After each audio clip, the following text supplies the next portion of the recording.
여섯 번째 이야기. 라프족 여인과 핀족 여인. 술록은 작은 오두막 앞에서 멈췄다. 그곳은 대충 지은 허름한 집이었다. 지붕은 금방이라도 주저앉을 것 같았고 문은 너무 낮아서 식구들은 납작 엎드려 기어서 드나들어야 했다. 집에는 늙은 라프족 여인 말고는 아무도 없었다. 그 여인은 고래기름 등잔에 생선을 굽고 있었다. 술록은 그 여인에게 게르다의 이야기를 모두 들려줬다. 하지만 그 전에 자기 이야기가 훨씬 더 중요하다고 생각했기에 자신의 이야기부터 들려줬다. 게다가 게르다는 너무 추워서 한마디도 할 수가 없었다. 아, 이 불쌍한 것 같으니라고. 아직도 갈 길이 많이 남았어. 아, 핀마크로 가려면 몇백 마일은 더 가야 해. 거기에서 눈의 여왕이 휴가를 보내며 매일 밤마다 파란색 불꽃을 불태우고 있지. 내가 말린 대구 위에 정가를 적어줄게. 내겐 종이가 없거든. 그 정가를 저기 위쪽에 사는 핀족 여인한테 가지고 가. 그 여자는 나보다 훨씬 더 많은 걸 내게 알려줄 수 있을 거야. 라프족 여인이 말했다.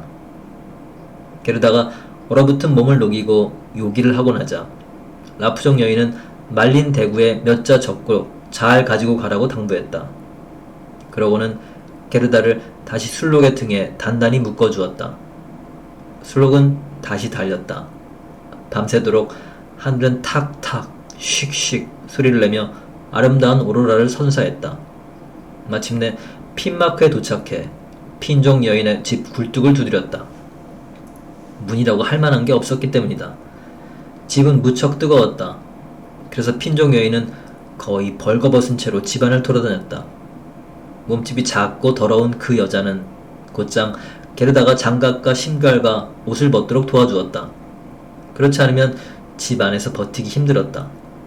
그러고 나서 여자는 술록의 머리 위에 얼음 조각 하나를 올려놓고는 대구에 적힌 글을 읽었다. 그걸 3번 읽고 외운 다음에 대구를 수프 냄비에 넣었다. 대구는 먹을만 했다. 여자는 뭐든 허투루 버리는 법이 없었다. 술록은 그 여자한테 자신의 이야기를 먼저 들려주고 어린 게르다 이야기를 했다.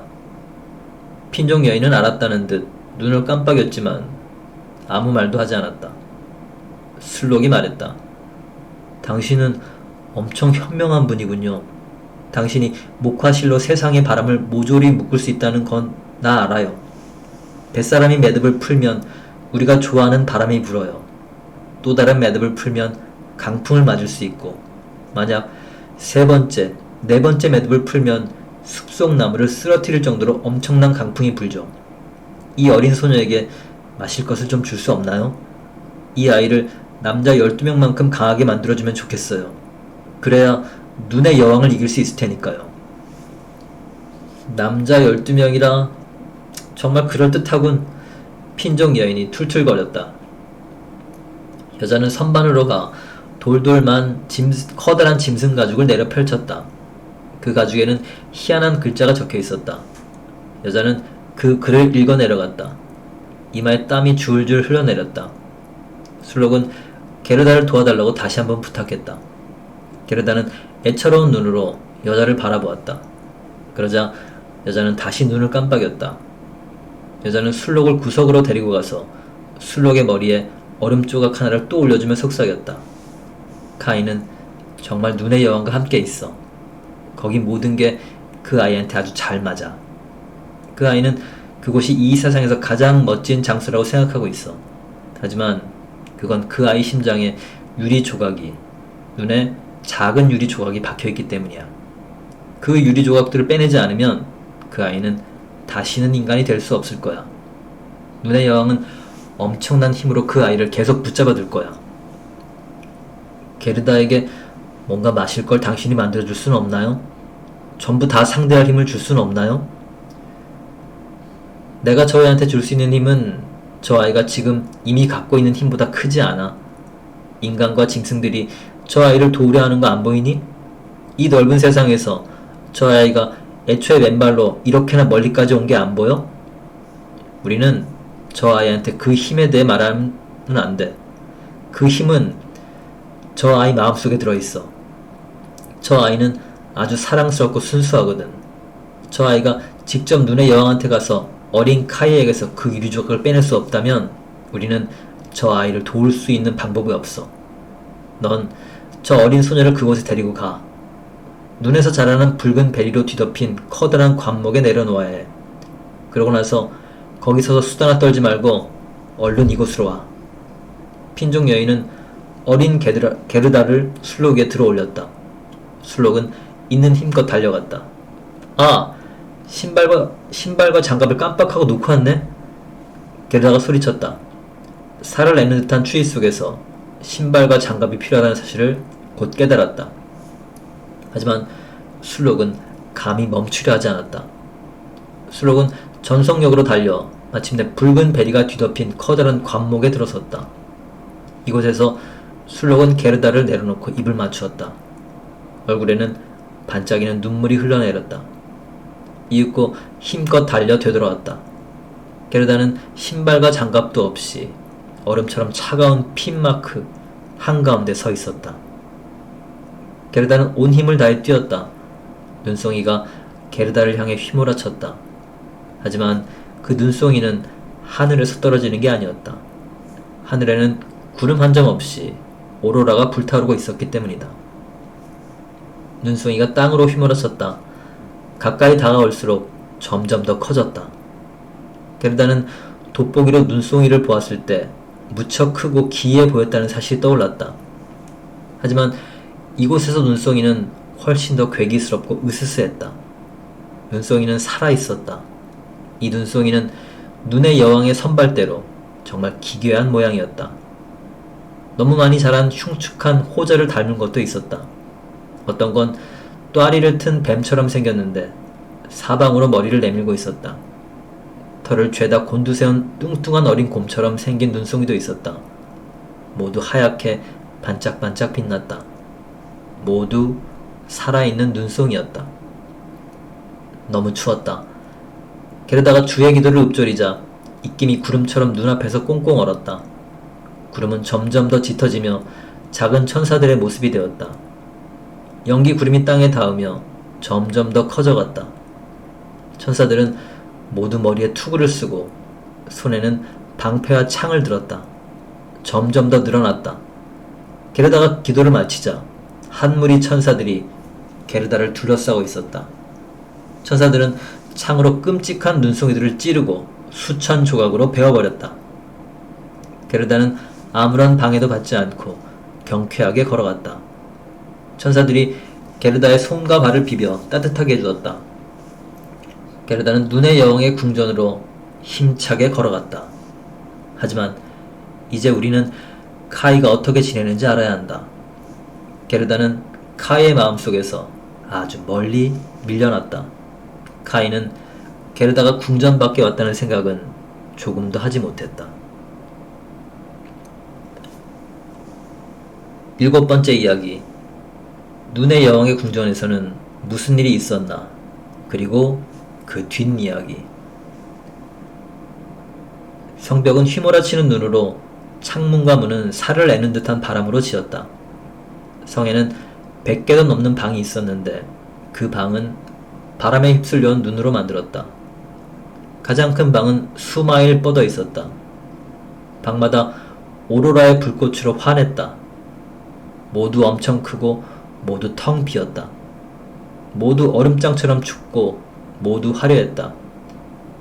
즐거움의 흔적이라고는 하나도 없었다.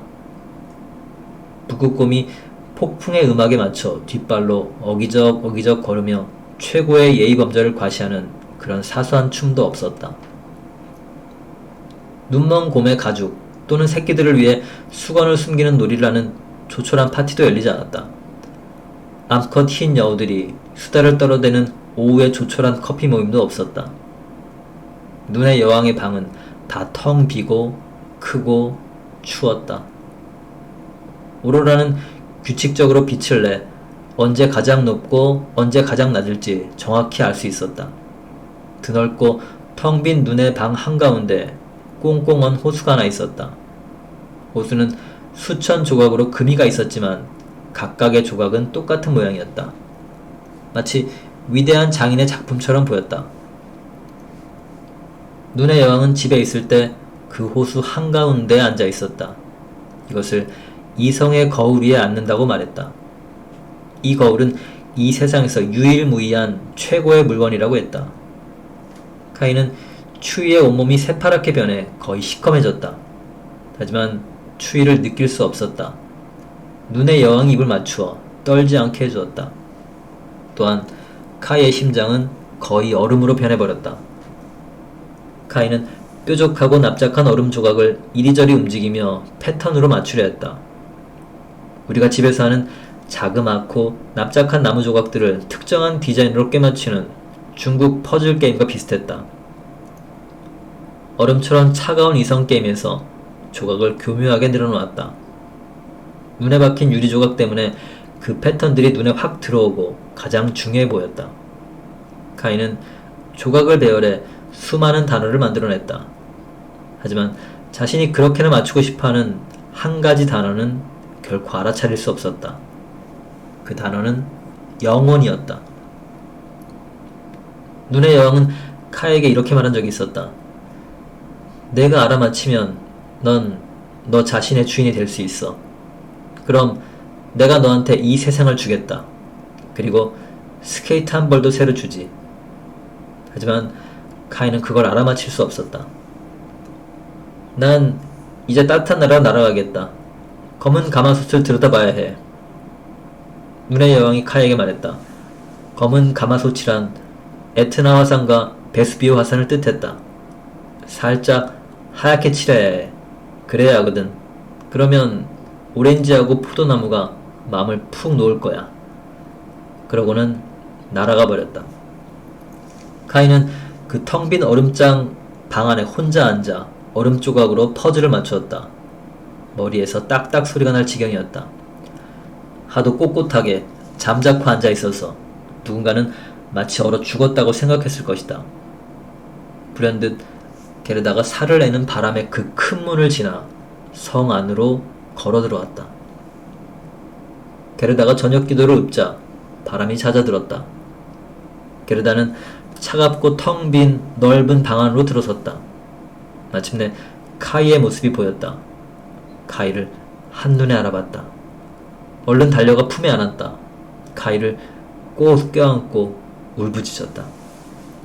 카이! 사랑하는 카이! 마침내 널 찾았어! 하지만 카이는 꼼짝 않은 채 꼿꼿하고 차갑게 앉아 있었다. 게르다는 뜨거운 눈물을 쏟아냈다. 눈물이 카이의 몸에 떨어져 곧장 심장으로 들어갔다. 그 눈물이 얼음덩어리를 녹이고 그 안에 박힌 유리 조각을 태워 없앴다. 카이는 게르다를 올려다봤다. 그러자 게르다가 노래했다. 장미꽃이 달콤한 계곡에 틀림없이 예수의 아이가 있을지니.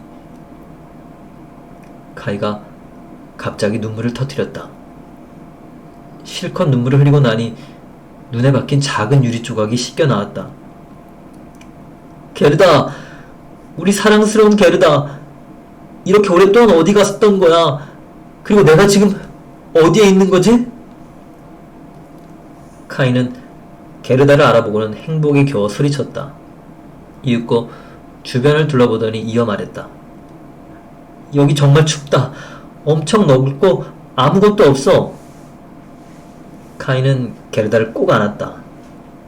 게르다는 웃었다. 마침내 행복한 눈물이 게르다의 뺨을 타고 흘러내렸다. 이들의 행복은 너무나도 아름다워서 유리 조각조차 곁에서 춤을 추며 행복을 함께 나누었다. 유리 조각은 점차 지쳐갔다. 이제 하나의 패턴으로 떨어지며 눈의 여왕이 카이에게 말했던 바로 그 단어를 만들었다. 카이가 스스로 주인이 되어 온 세상과 새 스케이트 한 짝을 얻기 위해 찾아야만 하는 바로 그 단어를. 게르다는 카이의 뺨에 입을 맞추었다. 그러자 뺨이 다시 발그레졌다. 게르다는 카이의 눈에 입을 맞추었다. 카이의 눈이 게르다의 눈처럼 초롱초롱 빛났다. 게르다는 카이의 손과 발에 입을 맞추었다. 카이는 다시 튼튼하고 건강해졌다. 눈의 여왕은 이제 언제든 내킬 때 돌아올지 모른다. 카이를 풀어준 말이 얼음덩이에 적혀 있었다. 카이와 게르다는 손을 맞잡고 거대한 성을 느릿느릿 빠져나왔다. 둘은 할머니에 대해, 지붕 위의 장미에 대해 이야기를 나누었다. 걸을 때마다 바람이 멎고 태양이 비쳤다. 빨간 베리로 뒤덮인 관목에 이르자 대기하고 있던 술록이 두 사람들을 맞아주었다. 술록은 사랑스러운 술록 짝과 함께 있었는데 그 술록에게는 이 아이들이 마실 수 있는 따뜻한 우유가 있었다. 술록이 아이들에게 입을 맞춰주었다. 이윽고 이 술록들이 게르다와 카이를 태우고 먼저 핀족 여인에게로 갔다. 아이들은 그곳 뜨거운 방에서 몸을 녹였다. 핀족 여인이 집으로 가는 방향을 알려주었다. 아이들은 라프족 여인에게로 갔다. 라프족 여인은 이들에게 새 옷을 만들어주고 썰매를 태워주었다. 술록 두 마리는 함께 북쪽 끝까지 나란히 달렸다. 이제 처음으로 초록 봉우리가 보였다. 이곳에서 카이와 게르다는 술록 두 마리와 라프족 여인에게 작별 인사를 했다. 안녕. 작은 새들이 처음으로 짹짹 짖어대는 소리가 들렸다. 주변 숲에는 이제 초록 봉우리가 가득했다. 문득 숲에서 말을 탄 소녀가 당당하게 나왔다. 게르다는 그 말을 알아봤다. 그 말은 한때 황금 마차를 몰았었다. 말에 탄 소녀는 머리에 빨간색 모자를 쓰고 허리춤에는 권총 두 자루를 차고 있었다. 바로 그 산적의 딸이었다. 산적딸은 집에 있는 게 지겨워져 북극 나라로 여행을 떠났던 것이다. 그것도 마음에 들지 않으면 세상은 넓으니 산적딸이 갈 수 있는 곳은 널려 있었다. 산적딸은 게르다를 한눈에 알아봤다. 게르다 또한 산적딸을 알아봤다. 즐거운 만남이었다. 산적딸이 카이에게 말했다. 너 돌아다니는데 일가견이 있구나. 누군가 널 위해 지구 끝까지 달려갈 만한 가치가 너한테 있는지 정말 알고 싶네. 하지만 게르다는 산적딸의 뺨을 토닥이며 왕자와 공주에 대해 물었다. 둘은 외국으로 여행 중이야.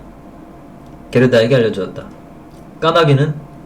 아, 까마귀는 죽었어. 까마귀의 사랑이 이제 혼자가 되었어. 그 까마귀는 검은 양털 조각을 다리에 두르고 있어. 자기 연민에 빠졌어. 모두 터무니없는 짓이야. 이제 내 이야기 좀 해봐. 무슨 일이 있었는지, 어떻게 카이를 찾아냈는지. 산적딸이 말했다. 게르다와 카이는 산적딸에게 자신들의 이야기를 들어주었다. 어이쿠, 얼씨구, 그럼 다 잘 되었네. 산적딸은 악수를 나누고 둘의 마을을 지나가게 되면 꼭 찾아가겠다고 약속했다. 그러고는 말을 타고 떠나갔다. 카이와 게르다는 손을 꼭 잡았다. 길을 걷는 내내 화창한 봄날씨가 이어졌다. 땅은 초록으로 물들고 꽃이 흐드러지게 피었다. 그 외 종소리가 울리고 커다란 마을의 높은 첨탑이 눈에 들어왔다. 둘이 살던 마을이다. 게르다와 카이는 곧장 할머니 집으로 걸어가 계단을 올라 방 안으로 들어갔다. 모든 게 떠나올 때와 똑같았다. 시계가 째깍거리고 시계바늘이 시간을 알려줬다. 하지만 문 안으로 들어선 순간 한 가지 변한 것을 알아차렸다. 두 사람은 이제 어른이 되어 있었다. 열린 창문으로 지붕이 장미가 보였다. 작은 의자 두 개가 여전히 그곳에 있었다. 카이와 게르다는 그 의자에 앉아 서로 손을 꼭 잡았다. 둘 모두 마치 몹쓸 꿈이었던 것처럼 눈의 여왕이 살던 궁정의 차갑고 호화로운 텅 빈 공간을 까맣게 잊었다. 할머니는 신의 선한 햇빛을 받으며 자리에 앉아 성서를 읽어주었다. 어린아이와 같지 아니하면 천국에 들어갈 수 없다. 카이와 게르다는 서로의 눈을 들여다보았다. 둘은 자신들이 부르던 오랜 성가의 뜻을 마침내 깨달았다. 장미꽃이 달콤한 계곡에 틀림없이 예수의 아이가 있을지니. 둘은 이제 어른이 되어 그곳에 앉았다. 하지만 마음은 여전히 아이였다. 이제 여름이 되었다. 따뜻하고 눈부시게 아름다운 여름이었다.